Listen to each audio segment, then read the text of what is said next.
लूका 13:6 से 9 में 7 बातों को हम सीखेंगे। एक एक करके आप चाहो तो नोट करिए और चाहो तो मन में बिठाते जाइए।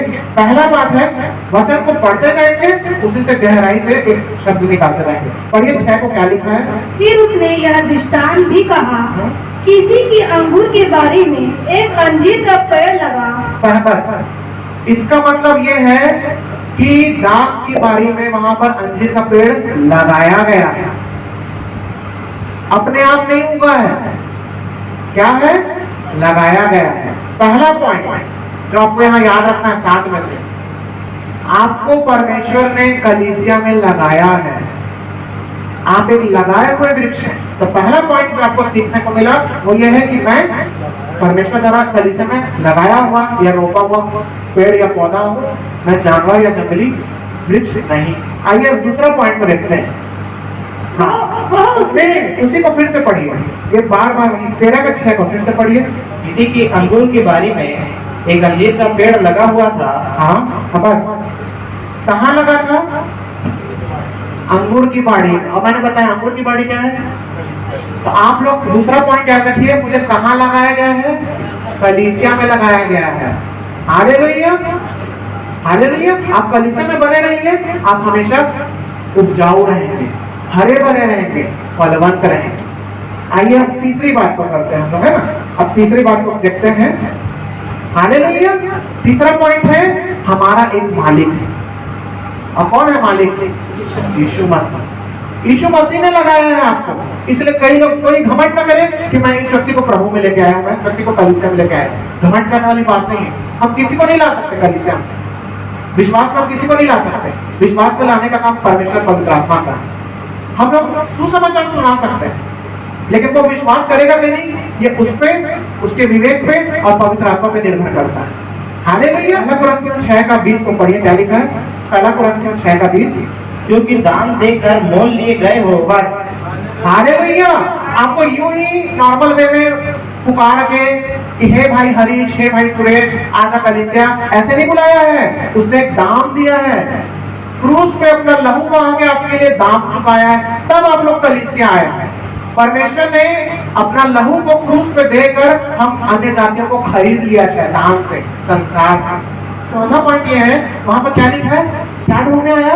फल ढूंढने। इसका मतलब ये है कि मालिक ने यदि बारी में कुछ वृक्ष को लगाया है तो उसका एक उद्देश्य है। हालेलुया। माली यदि बाड़ी में, गार्डन में कोई ट्री का प्लांटेशन किया है, वृक्ष को लगाया है, तो उसका उद्देश्य है, वो चाहता है कि उस पेड़ में आने वाले समय में फल आए। उसी प्रकार हमको परमेश्वर ने अपना दाम देकर मोल लिया है संसार से और कलीसिया में लेके आया है। यूं ही ताली बजाने के लिए या फिर गीत गाने के लिए बस, या बस फॉर्मेलिटी निभाने के लिए नहीं, वो चाहता है कि हम फल लेकर आए। अब यहाँ पर जो 5वां पॉइंट है उसमें क्या है? वृक्ष की कमी। मालिक ने वृक्ष लगाया बाड़ी में, लेकिन वृक्ष में कमी पाई जा रही है। यहाँ कितनी कमी है? 2 कमी।